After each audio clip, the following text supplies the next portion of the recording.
Hello दोस्तों। आप लोगों को स्वागत है। तो आप लोग कैसे हैं? आशा और उम्मीद करते होंगे कि आप लोग स्वस्थ मस्त और तंदुरुस्त होंगे। जैसा कि आपने थंबनेल पर देखा होगा कि आज हम लोग पढ़ने वाले हैं व्याकरण। यानी व्याकरण में आज हम लोग पढ़ेंगे व्यंजन वर्ण के बारे में। तो चलिए ज़्यादा देर ना करते हुए इस वीडियो का स्टार्ट करते हैं। अगर जो इस वीडियो पर आप नए होंगे तो कृपया चैनल को लाइक, सब्सक्राइब एंड शेयर करेंगे। तो देखिए, बोला जा रहा है व्यंजन वर्ण। यानी व्यंजन वर्ण क्या है? तो व्यंजन वर्ण कहता है यानी जिन वर्णों के उच्चारण, यानी कि जिन वर्णों को बोलने में स्वर वर्ण की किसकी तो स्वर वर्ण की सहायता ली जाती है, उसे ही व्यंजन वर्ण बोला जाता है। यानी कि सर, व्यंजन वर्ण जब तक स्वर की सहायता ना ले तब तक वो बोल नहीं सकते हैं। यानी जैसे क, च, ट, त, प, यानी अब अपने से ये का में हलंत लग जाने के बाद, हल लग जाने के बाद यानी ये व्यंजन हो जाता है। तो का ये व्यंजन है क्या? ये का को आप नहीं बोल सकते हैं।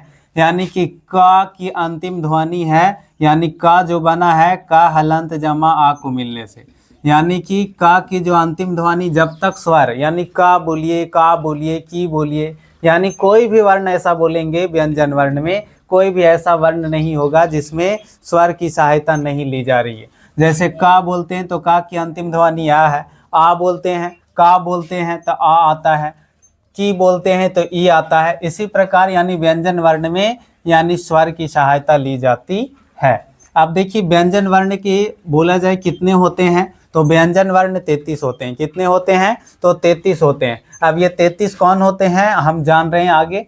तो देखिए, व्यंजन वर्ण अब 33 होते हैं। कितने पूछा जाए तो 33 होते हैं। और आगे पूछा जाए व्यंजन वर्ण के कितने भेद होते हैं तो व्यंजन वर्ण के 3 भेद होते हैं। व्यंजन वर्ण के कितने भेद तो 3 भेद होते हैं। अब 3 भेद कौन कौन होते हैं? पहला है स्पर्श व्यंजन। पहला क्या है? स्पर्श व्यंजन। दूसरा है अंतः अस्त व्यंजन। दूसरा क्या है? अंतः अस्त व्यंजन। और तीसरा है उष्म व्यंजन। तीसरा क्या है तो उष्म व्यंजन।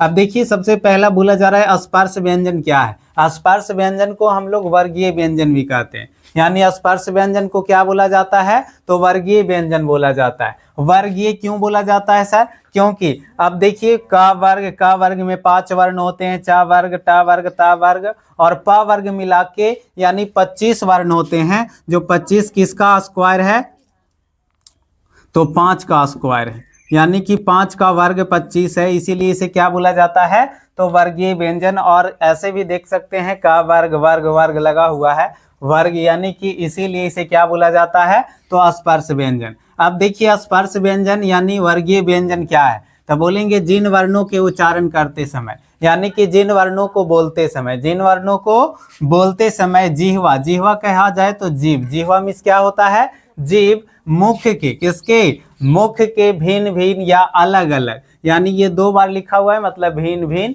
भागों को स्पर्श करती है। यानी मुख के अलग अलग भागों को स्पर्श करती है, उसे ही स्पर्श व्यंजन कहा जाता है। यानी आप पूछा जाए स्पर्श व्यंजन कितने होते हैं तो स्पर्श व्यंजन 25 होते हैं। स्पर्श व्यंजन कितने होते हैं तो स्पर्श व्यंजन 25 होते हैं। अब ये 25 कौन कौन होते हैं तो पहला है का वर्ग। अब का वर्ग कहा जाए तो क्या है तो का, खा, गा, घा, अड़, यानी कि का वर्ग की संख्या 5 होती है, का, खा, गा, घा, अड़। उसी प्रकार चा वर्ग, टा वर्ग, ता वर्ग और पा वर्ग, और प्रत्येक वर्ग में से 5 वर्ण मिलते हैं तो 5 × 5 = 25 वर्ण होते हैं। अब जैसे बोला जाए, एक उच्चारण स्थान यहाँ से पूछा जाता है। बहुत सारे यानी जो एग्जाम होता है उसमें 2-3 सवाल पूछ ही देता है उच्चारण स्थान से। तो देखिए, सबसे पहले यानी ट्रिक याद रखना है कि ट्रिक के माध्यम से हम कैसे याद रख सकते हैं। तो ट्रिक याद रखना है KTM 2। क्या दो तो KTM 2। यानी के से याद रखना है कंठ, टी से याद रखना है तालु, एम से याद रखना है मूर्धा और डी से याद रखना है दंत और ओ से याद रखना है ओष्ठ।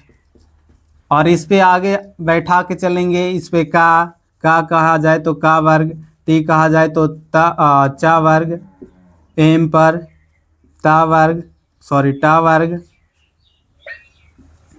फिर ता वर्ग, फिर पा वर्ग।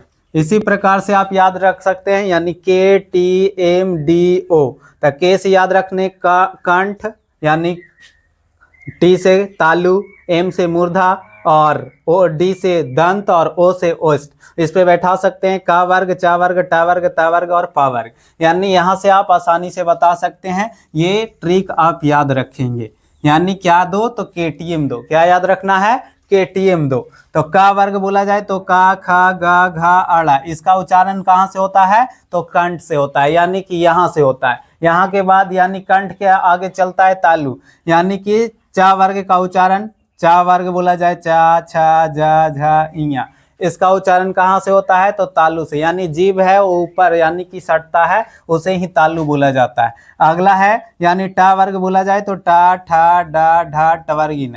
इसका उच्चारण मूर्धा से होता है। जैसे टा बोलते हैं तो हमका जो जीभ है यानी हम लोगों का जीभ है वो मुड़कर यानी ऊपर सटता है, उसे ही हम लोग क्या बोलते हैं, तो मूर्धा बोलते हैं। अगला है ता वर्ग। ता वर्ग बोला जाए तो ता, था, दा, धा, ना। इसका उच्चारण करते समय हमारा जो जीभ है वो दांत को स्पर्श करता है, दंत को स्पर्श करता है, इसलिए इसे दंत वर्ण बोला जाता है, ता वर्ग।